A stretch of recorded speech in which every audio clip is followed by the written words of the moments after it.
من بدون رضایت خودم و مادرم. این دختر به زور بدون از اینکه مادرش خبر شود، دختر خبر شود، پدر اندرش یک مرد داده. مولوي صاحب کلانتر سپین ږیري دا ټول وو. زه هم نه پوهېدم اشتباه مې کړې ده، نه پوهېدم چې دا د اسلامي امارت ټول ارګانونه و دې ته متوجه دي چې د ښځو پر وړاندې چې څوک تاوتریخوالی کوي یا د هغوی د حقوقو منع کوي یا د حقوق یې نه ورته ورکوي.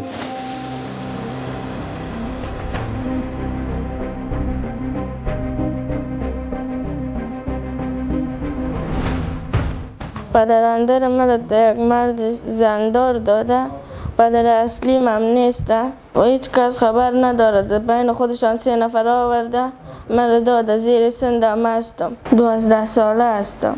پدر ازی پدر اندرش میشه محمد طاهر پودری و معتاد است.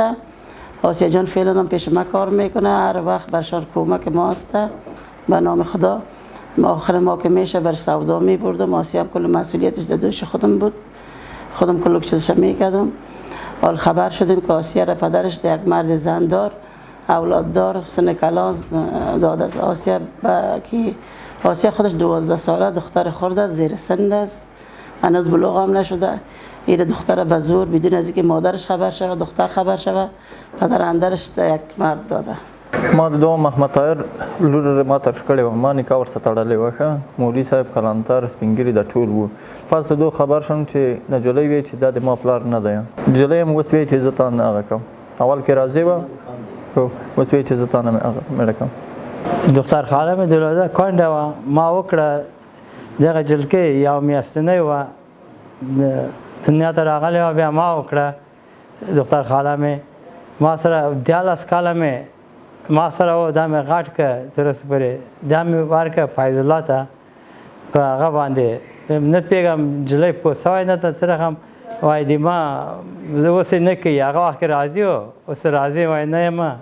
او جنجال دغه کې پېښ سوی ده، دغه کې هغه دغه ته پاتې و چې څنګه چالو کړه. زه هم نه پوهېدم اشتباه مې کړې ده، نه پوهېدم چې دا قانون داسې ده چې نه کېږي چې پلار یې نه وي بل چاته ورکړي. پرون ورځ د جنایي جرمونو په وړاندې د مبارزې مدیریت ته د نورو قضایاو در څنګ یوه قضیه دا هم راغله چې یوه نجلۍ د عمر یې کم دی، د 12 کالو په عمر باندې د جبران یو څوک په نکاح کوي. یو بل سړی دی چې نوم یې طاهر نومیږي، ځان یې پلار یادوي او حقیقت دا دی چې هغه یې پلار نه دی. نو دې یو چا ته په نکاح باندې ورکړې ده. نو الحمدلله د اسلامي امارت د پولیسو څخه د طرف څخه دواړه دستګیر شول او دوسیه انشاءالله تکمیل د محکمې ته به استول کیږي.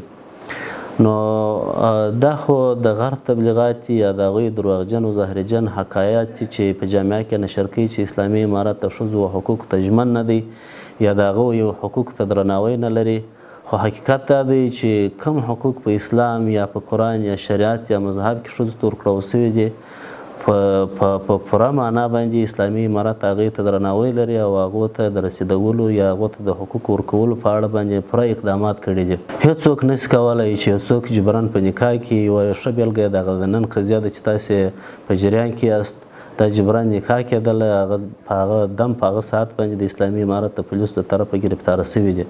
هېڅوک نشي کولی چې یوه زنانه د میراث څخه بې برخې کړي. هېڅوک نشي کولی چې د یو زنانې پر وړاندې باندې تاوتریخوالی یا خشونت وکړي.